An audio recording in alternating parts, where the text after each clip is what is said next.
반란을 일으킨 압살롬의 군대와 다윗의 군대가 에브라임 수풀에서 모든 것을 건 최후의 결전을 벌이고 있는 말씀으로부터 시작이 됩니다. 우리는 지난 시간 압살롬이 반역을 일으키고 그와 함께했던 아주 지략이 뛰어난 그런 아히도벨이라고 하는 사람이 압살롬이 자기 말을 듣지 않고 후세의 말을 듣는 것을 보고 자기 고향으로 돌아가서 자살을 하는 모습을 우리가 보았습니다. 지난 시간 우리가 보았지만 아히도벨은 뭐라고 압살롬에게 제안을 했는가 하면, 저들이 어떤 진영을 짜기 전에 지금 곧바로 지금 추격해 가면 다윗과 함께한 모든 사람들을 싸그리 진멸할 수 있습니다라고 하는 제안이었고요. 후세는 다윗도 마찬가지고 그와 함께하는 사람들도 다들 명장들입니다. 영웅들입니다. 지금 어설프게 쫓아갔다가 매복당해서 우리가 피할 수 있습니다. 그래서 천천히 이제 군사들을 더 많이 모아가지고 이제 나중에 전면전을 이제 하는 게 우리한테 유리합니다라고 그렇게 후세가 이야기를 합니다. 만약 이때 압살롬이 아히도벨의 말을 들었다면 어쩌면 다윗은 피할 수 없었을지 모릅니다. 그러나 압살롬은 후세의 제안을 받아들였고, 아히도벨은요, 너 정말 대단한 사람이었기 때문에 압살롬이 자기 말이 아니라 후세의 말을 듣는 걸 보고 이 반란은 결국 실패로 간다라는 걸 그는 간파합니다. 그래서 살아 있어봤자 어차피 다윗 손에 죽을 거라는 걸 그는 알았기 때문에요, 스스로 가서 자살로 그의 삶을 마치는 것을 우리가 보게 됩니다. 자, 여러분, 왜 아히도벨이 자살을 했을까요? 그는 알았어요. 압살롬이 후세의 말을 받아들이는 순간 이 반란은 철저하게 실패로 돌아간다는 것을 그는 알았기 때문입니다. 자, 여러분, 요즘 우리나라 참 정치계가 시끄럽잖아요. 정치 이야기를 하려는 게 아니라, 여러분, 윤석열 대통령이 계엄령을 선포했고, 그래서 그와 함께 했던 모든 사람들이 지금 다 이제 재판을 받고 있는 것을 우리가 보게 됩니다. 물론 윤석열 대통령은 탄핵을 받아서 지금 대통령 자리에 내려왔고요. 대신 대통령 선거를 통해서 이재명이라고 하는 그런 사람이 다시 우리나라 대통령으로 이제 선출이 되었습니다. 여러분, 우리 각자 생각은 다를 수 있습니다. 분명히요. 왜 윤석열 대통령을 탄핵했지? 왜 저 범죄자라고 하는 저 이재명이라고 하는 사람이 우리나라 대통령이 됐지? 생각이 다 다를 수 있습니다. 저도 제 생각이 있고 여러분들도 여러분의 생각이 있을 수 있습니다. 그러나 우리 모두는 잊지 않아야 될 게 있는데, 그게 무엇인가 하면 우리는 하나님의 사람이고 하나님의 뜻을 순복해야 한다는 겁니다. 로마서 13장 1, 2절에 보면 뭐라고 말씀하고 있는가 하면, 각 사람은 위에 있는 권세들에게 복종하라라고 말합니다. 다시 말해서 각 나라의 그러한 위정자, 왕이 된 사람, 요즘으로 말하면 대통령, 수상이 된 사람을 이야기합니다. 그들의 권세에게 복종하라라고 이야기합니다. 왜냐하면 권세는 하나님으로부터 나지 않음이 없나니, 모든 사람이, 여러분, 다시 말해서 윤석열이라고 하는 사람이 대통령이 될 상황이 아니었는데 갑자기 스타가 돼서 대통령이 된 것도, 그것도 하나님의 뜻이고요. 또 그가 탄핵받아서 대통령 자리에서 강제로 끌려 내려온 것도 하나님의 뜻이고, 이재명이라고 하는 사람이 끊임없이 재판을 받다가, 사람들 말은 그러잖아요. 2달만 끌었어도요, 2달만 뒤에 계엄령을 선포했어도 이재명 씨는 대통령이 되는 게 아니라 교도소에 들어갔을 거라고 이야기를 하거든요. 그런데 그 2달 차이 때문에 대통령이 되잖아요. 그리고 지금 모든 법을 바꿔서 우리나라가 3심제인데 지금 4심제로 만들려고 하는 거의 만들었잖아. 이미 뭐 법사위에서 이미 그걸 다 했고요. 어떻게 보면 뭐 이게 나라야라고 하는 생각을 할 수도 있으나, 그러나 여러분, 하나님의 말씀은 뭐라고 하고 있는가 하면, 권세는 하나님으로부터 나지 않음이 없나니 모든 권세는 다 하나님께서 정하신 바라. 그러므로 권세를 거스르는 자는 하나님의 명을 거스름이니 거스리는 자들은 심판을 자취하리라 라고 분명히 말씀하고 있습니다. 우리 생각에 마음에 안 들어 이재명 대통령. 자, 그래서 우리 교회들 다 하나씩 모입시다. 우리 교회가 다 막 일치가 돼서 막 이재명 씨 지금 대통령 자리에서 내려오게 합시다. 그래서 우리 끌어내립시다. 이렇게 하는 사람들이 있어요. 그런데 여러분, 실은 성경적으로 볼 때 그건 틀린 겁니다. 윤석열이라고 하는 사람이 대통령에서 내려온 것도 그 하나님의 뜻이에요. 저는 그거 옳았다고 생각해요. 개인적으로는. 왜? 온 우상천지 무당들, 박수무당이 옆에 있고 뭐 별의별 무슨 도사들이 그래 많잖아요. 그건 전 그거 하나님이 하셨다라고 생각해요. 또 이재명 씨가 대통령이 된 거, 그것도 하나님이, 우리는 몰라요.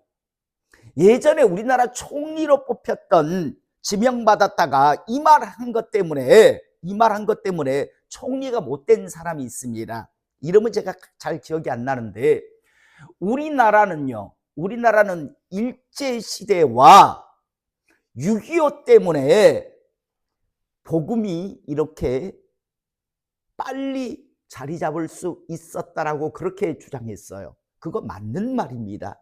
개인적으로는요. 여러분, 다른 나라는요, 우리나라가 유교에 얼마나 찌들은 나라입니까? 예전 저희 어렸을 때만 해도, 요즘도 그런 분들 있죠. 남자는 남자들 위에 안방에서 밥 먹고 여자들은 저 아궁이 앞에서 쪼그리고 앉아서 밥 먹던 나라가 우리나라예요. 남존여비가 분명했었고요. 쌍놈 양발이 분명했었고요. 정말 확실하게, 정말 유교에 찌들 대로 찌든 나라가 이 나라였어요. 이걸 지금도 여러분 솔직히 말해, 지금 우리나라 기독교는요, 유교적 기독교가 훨씬 많습니다. 유교적인 그런 색채 속에서 틀 위에 기독교가 세워져 있는 그런 것들이 참 많아요. 그런데 이걸 어떻게 한 방에 뜯어 고쳐요? 그런데 일본이요, 우리나라를 갖다가 막 36년 동안 막 눌리니까 엘리트 계층, 다시 말해서 뭐 왕족에서부터 좀 이래 배웠다고 좀 깨어있는 사람들 입장에서는 희망이 없잖아요. 희망을 찾을래야 찾을 수 없는 나라가 이 나라였어요. 그런데 그때 우리나라에 복음이 들어온 거예요. 그래서 다른 나라들의 복음이 전해지는 걸 보면 밑바닥, 제일 밑에 있는 사람들을 막 정말 희망 없는 사람들 있잖아요. 그런 사람들이 겨우겨우 하루를 살아가는 사람들이 그나마 희망을 갖기 위해서 기독교를 갖다가 복음을 전해 듣고 예수님을 믿고 그러면서 이렇게 올라갔어요. 그런데 우리나라는 달라요. 우리나라는 밑바닥에서 한 게 아니고 위에 있는 사람서부터, 지식층에서부터요, 예수님을 믿기 시작했습니다. 그러니까 훨씬 더 빨리요, 사람들이.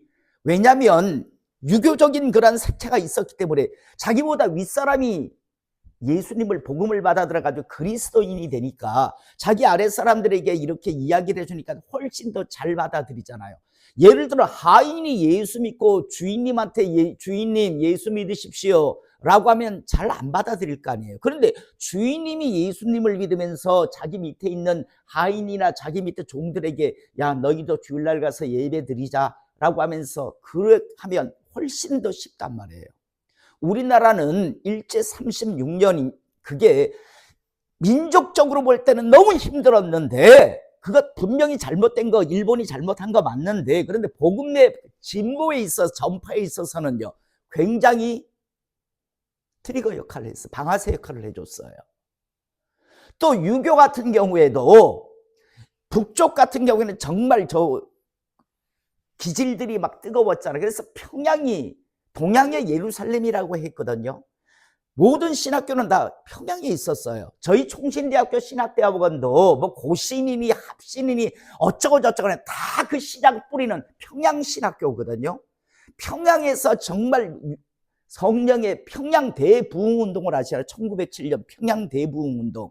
그 전에 원산 대부흥운동이 있었고 그다음 3년 뒤에 평양 대부흥운동이 일어났거든. 성령의 역사가 평양에 있었어요. 그런데 유교가 나는 바람에 어떻게 합니까? 거기에서는 도저히 공산주의 사회에서는 종교를 인정 안 하잖아. 예수님 믿는 걸 인정 안 하잖아요. 그러니까 다 피난 내려온 거예요. 그래서 부산 쪽에요. 뭐 초량교회, 뭐 대청교회, 뭐 이런 교회들, 큰 교회들, 이런 교회들이요. 평양에서 피난 온 사람들이 세운 교회들입니다. 그리고 다시 밑에서부터 올라갔거든요. 돌이켜보면요. 우리가 볼 때는 이해할 수, 어떻게, 왜 우리가 뭘 잘못했다고 우리가 저 36년의 일제 치하에 있어야 했는가? 왜 동족 간에 비극이 있었는가? 그거 안타까운 일 맞아요. 맞는데, 그런데 우리는 하나님의 섭리를 잘 알 수 없어요. 그런데 그것 때문에 복음은요, 이 작은 나라, 유교에 찌들 대로 찌든 나라, 이 나라가요, 이렇게 전 세계 10대 교회 중에 이 조그만 나라요. 조그만 나라에 있어 10개 중에 5개가 대한민국에 있습니다. 이 작은 나라예요. 베트남, 뭐 태국, 뭐 필리핀 우리보다 작을 줄 알죠. 우리나라보다 다 3배, 4배. 일본은 우리보다 5배가 더 크잖아요. 중국은 1000배, 캐나다도 우리나라 100배. 웬만한 나라는 50배, 100배 다 큽니다. 우리나라보다 땅덩어리. 우리나라는 그렇게 작은 나라, 지구상에서 지도 보면 별거 아니고 거기다가 찌들 대로 찌들었고 4대주의에 물들어 있던 이 나라가 이렇게 막 선교사를 파송하고요. 그 사람들이 그러잖아요. 전라도 땅에 가면, 예전에 제가 전라도 땅에 가니까 그러다 다방보다 교회가 더 많다라 하더라고요. 그리고 지금 이 부산 쪽이요, 이 바닷가 지역은요 훨씬 더 여러 가지 그런 우상을 많이 섬겼잖아요. 그런데요, 이렇게 복음이 이렇게 확 전해진 건 그런 일들이 있었기 때문이거든요. 그래서 우리는요, 함부로 우리 생각대로 판단, 왜 이재명 씨가 대통령이 됐지, 저 범죄자가, 막 이러는 사람들이 있어요.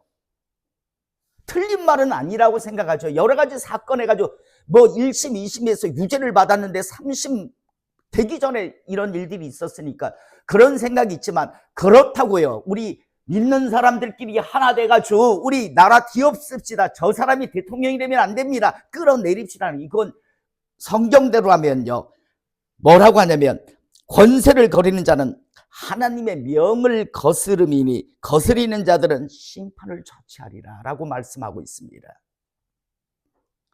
우리는 몰라요. 우리는 왜 로마가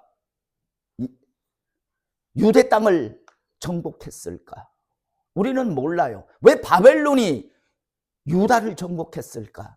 왜 아수르가 북이스라엘을 멸망시켰을까? 인간적으로 볼 때는 우리는 이해할 수 없지만, 그러나 그 모든 것들에게는 하나님의 일하심, 하나님의 역사, 하나님의 섭리가 있다는 것을 잊지 않기를 원합니다. 여러분, 지금 미국의 대통령이 트럼프가 됐고 중국의 주석이 시진핑이고요. 이런 모든 나라의 이런 위정자들은요, 하나님이 다 세워놓은 거라는 것을 성경은 분명히 말씀하고 있습니다. 그래서 그것에 대해서 막 끌어내리고 이러려고 하면 그건 하나님의 뜻을, 명을 거스르는 거다라고 말씀합니다. 여러분, 물론 투표하기 전에는 우리가 뭐 누구를 뽑자 뭐 이렇게 할 수 있어요. 그런데 하나님이 하셔서 선출을 시켜놓으면, 그가 예를 들어 악하면요, 보셨잖아요, 하나님의 살아계심을. 전 대통령이 점쟁이 갖다 놓고 온갖 짓을 하니까 중간에서 하나님이 끌어내리잖아요. 지금 이 대통령도 하나님 보시기에 이거 안 되겠다 싶으면 하나님이 얼마든지 끌어내릴 수 있어요. 아니 지금 저 이재명 대통령이라고 어느 날 갑자기 소화가 안 되네 병원에 갔는데 췌장암이네요 라고 하면 3개월밖에 못 살아요. 뭐 대단한 거 아니거든요. 여러분 하나님의 뜻에 우리는요 그냥 하나님의 나라 하나님의 의를 구하며 하나님 안에서 우리는 그냥 기도하며 달려가는 것이 우리의 목숨을 잊지 않길 원합니다. 광화문에 모여가지고 깃발 들고 프랭카드 들고 그럴 필요 없어요. 하나님의 뜻을 거스르는 거예요. 하나님이 내가 세웠는데 왜 니들이 난린데? 내가 이 나라는 대한민국은 내가 세웠어. 대통령을 왜 니들이 끌어내리려고 하는데? 내 종이라면서 얼마든지 하실 수 있어요. 여러분 하나님의 말씀 제가 항상 말씀드린 태초에 하나님이 천지를 창조하셨다. 중요한 하나님의 말씀 진리입니다. 예수 외에는 다른 이름을 준 적이 없다.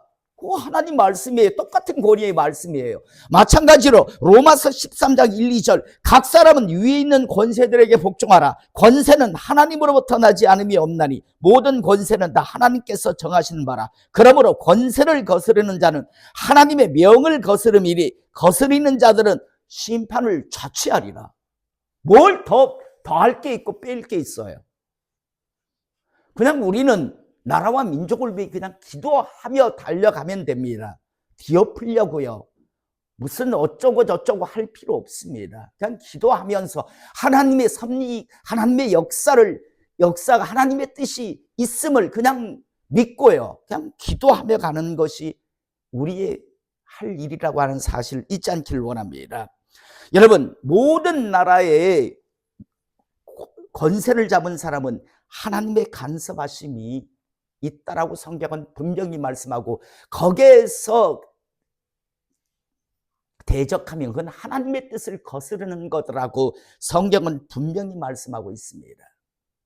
자, 왜 제가 이 말씀을 드리는가 하면 여러분 압살롬은요 왕이 됐어요. 반역을 통해서. 그런데 문제가 하나 있죠. 하나님께서 허락하신 왕이 아니라 그는 스스로 왕이 되려고 했죠.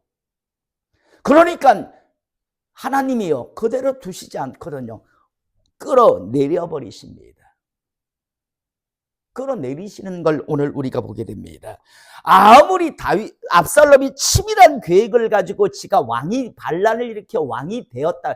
여러분 오랜 시간 사람 백성의 마음을 빼앗았잖아요. 내가 왕이라면 내가 재판 네 편 들었을 텐데 이런 식으로 내가 공정한 재판 백성들의 마음을 살살 아주 오랜 시간 훔쳤어요. 그리고 반란을 일으켜서 왕이 됐는데 그리고 그 옆에 정말 하나님 말씀 같았다라고 하잖아요. 아이도벨이 입에서 나오는 말이 그 정도로 지혜로웠다고 했었잖아요. 그런데 아무리 좋은 사람이 있고 아무리 지가 노력을 했다 할지라도 하나님이 허락하신 왕이 아니란 말이에요. 그러니까 하나님께서 이제 그를 끌어내려 버립니다. 우리는 성경 속에 이런 경우를 참 많이 보게 됩니다. 여러분 다윗이 왕이 될 때 보면요 사울 왕이 그거 막기 위해서 얼마나 난리를 치깁니까? 눈이 시뻘겋어 잡아 죽이려고 어떻게 하든지 다윗을 못 죽여요. 왜? 하나님이 다윗을 왕을 세우려고 했는데. 압살롬이 왕이 될 때 또 어떻습니까? 아도니아가요 어느 날 갑자기 제사장에다가 심지어 오늘 나오는 군대장관 요압까지 데리고 갑니다. 군대장관 요압, 그 다음 제사장 아비아달 이렇게 해가지고 딱 구색 갖춰놓고 스스로 왕이 됩니다. 그러면 뭐예요? 하나님의 뜻은 누구에게 있었나요? 압살롬에게 있으니까 솔로몬에게 있었잖아요. 그러니까 아도니아 지가 만 군대장관 요압을 데려놓고 대제사장 아비아달을 갖다 해놓고 싹 구색을 맞추고 왕이라고 선포하지만 하나님이 허락하시지 않으면 끌어내려요. 결국은 죽거든요. 하나님의 뜻에 우리는 순복하기를 이 시간 축복합니다. 오늘 우리가 읽은 본문 말씀 먼저 1절에서 4절 보면 이제 전쟁이 시작됩니다. 압살롬의 군대와 다윗의 군대가 전쟁이 시작되는데 그런데 다윗이 이야기합니다. 3분의 1, 3분의 1, 3분의 1을 이렇게 딱 자신 밑에 있는 군대를 세 개 이렇게 부대로 나눈 다음에 나도 나가겠다니까 밑에 있는 부하들이 뭐라 하냐면 당신은 나가시면 안 됩니다. 여러분, 이 말씀은 이들은 지금 마음이 하나가 돼 있어요. 하나가 안 됐다면 어떻게 했을까요? 그래, 우리도 나갈게요. 그런데 당신이 가장 앞장서세요. 왜 우리가 당신 때문에 우리가 목숨 걸어야 돼요? 라고 할 수 있잖아요. 그런데 다윗이 나가겠다는데 안 됩니다. 당신은 우리 10,000명보다도 귀하신 분입니다. 그래서 당신은 여기서 그냥 우리를 도우시고 우리가 나가서 싸우겠습니다. 여러분, 이런 모습이 참 아름답잖아요. 그런데 만약 이 조직이 잘못된 조직이라면 어떻게 할까요? 우리 나갈게요. 나가는데 가장 앞에는 당신이 서야 합니다. 라고 하겠죠. 하나가 되어 있는 그런 다윗의 사람들이, 다윗의 군대인 것을 보게 됩니다. 자, 그리고 이제 전쟁에 이제 나갔는데 너희들 말대로 내가 따르겠다라고 해서 내가 뒤에서 뭐 기도를 하든 돕든 하겠다라고 합니다. 그리고 이제 전쟁을 나가는데 그런데 하나 부탁을 합니다. 무슨 부탁을 하냐면 압살롬 너그러이 대해달라. 12절에 보면 한마디로 말해서 죽이지는 말아달라고 이야기합니다. 왜 그럴까요? 이 모든 비극의 시작은 누구다? 자기라는 걸 알고 있었거든요. 자기가 충성스러운 부하 우리야도 죽이고 그 아내도 취하고 하는 짓거리 한 거, 그 벌이라는 걸 다윗은 알고 있었어요. 그래서 제발 압살롬을 죽이지는 말아달라고 이야기합니다. 그걸 아마 다들 좋다라고 이야기하고 모든 백성이 그 소리를 다 듣습니다. 그런데 이제 전쟁이 시작됐는데 에브라임에서 자, 문제가 뭡니까? 전쟁이 이제 시작되어서 하는데 전쟁에서 다윗의 군대가 이깁니다. 그리고 압살롬은 열심히 이제 도망가다가 노새를 타고 도망가다가 상수리 나무에 압살롬 우리가 너 잘생겼어 할 때 잘생기고 머리도 테리우스 알아? 너희들 테리우스 모르지? 허건사님은 테리우스를 아시나요? 웃으실 때? 예. 어디 나옵니까? 캔디. 캔디라는 만화도 몰라? 세대 차이 나네. 정부는 알아? 나중에 마치고 나서 핸드폰으로 테리우스 쳐봐. 그 사람의 머리가 어떤가? 아주 왕자인데 머리가 금발에 정말 압살롬의 머리가요 이렇게 길었다잖아요. 멋있었거든요. 그런데 이 멋있는 이 머리가 노새 타고 달리다 도망가다가 상수리 나무에 걸려가지고 때롱때롱 매달린 거예요. 나무에. 그러니까 노새는 빠져나갔는데 상수리 나무에 머리가 엉켜가지고 나무에 지금 대롱대롱 매달려 있는 거예요. 그런데 어떤 사람이 그걸 봤어요. 그래가지고 요압한테 와서 이야기합니다. 지금 압살롬이 상수리 나무 안에 지금 대롱대롱 매달려 있습니다 라고 이야기합니다. 그러자 요압이 뭐라고 이야기하냐면 야, 봤으면 그 죽여버려야지. 왜? 네가 죽였으면 내가 은 100개하고 띠 하나를 주었을 텐데 라고 이야기합니다. 그러자 이 사람이 뭐라 합니까? 당신이 나한테 은 1000개를 나한테 줘도 난 절대 안 죽입니다. 왜? 다윗이 이야기한 걸 들었잖아요. 여러분, 하나님이 쓰시는 사람, 하나님께서 좋아하는 사람 바로 이런 사람입니다. 이 기회와 상황에 따라서 살짝 바꾸는 자들이 아니라 하나님의 말씀이 주어지면 그 말씀이 상황과 여건과 관계없이 지키는 사람이요. 그런데 분명히 다윗으로부터 제발 압살롬만큼 죽이지 말아달라는 이야기를 직접 들은 자임에도 불구하고 요압이라고 하는 자는 가서 창 3개를 가지고 가서 찔러 죽여버립니다. 나중에 다윗이 죽기 전에 유언하는데 자기 아들 압살롬에게 유언할 때 뭐라고 유언합니까? 요압 저거 절대 자연사하지 못하게 해라. 늙어서 죽게 하지 마라. 다윗이 얼마나. 그런데 이때 예를 들어 이 반역이 끝난 이후에 바로 가가지고 요압 너 일로 와 인마 하고 가가지고 했으면 나라가 난리가 나겠죠. 시끄러워지겠죠. 왜냐하면 군대 장관이 군권을 가지고 있었단 말이에요. 그러니까 차마 바로는 못하고 또 하나님의 나라의 어떤 여러 가지 든든함을 세우기 위해서 차마 바로는 못하지만 다윗이 얼마나 한이 맺혔으면 죽기 전에 자기 아들 솔로몬에게 유언합니다. 제 절대 자연사하지 못하게 해라. 늙어서 그냥 곱게 죽지 못하게 해라. 반드시, 다시 말해서 어떻게 하냐면 반드시 죽여라 저거. 그 시작이 바로 여서부터예요. 여서부터. 물론 앞에서도 보면 왜 사울의 군대 장관 아브넬 같은 경우에도 그렇고 있잖아요. 좀 있으면 이제 이 압살롬의 군대 장관도 나중에 끊임없이 자기 출세욕에 붙들려서 참 멋지게 살려고 했는데 비참하게 죽어요, 요압은. 저는 다시 한번요, 요압 같은 사람이 아니라 오늘 우리는 이 사람의 이름을 모릅니다. 그런데 참 멋진 사람 하나를 보게 됩니다.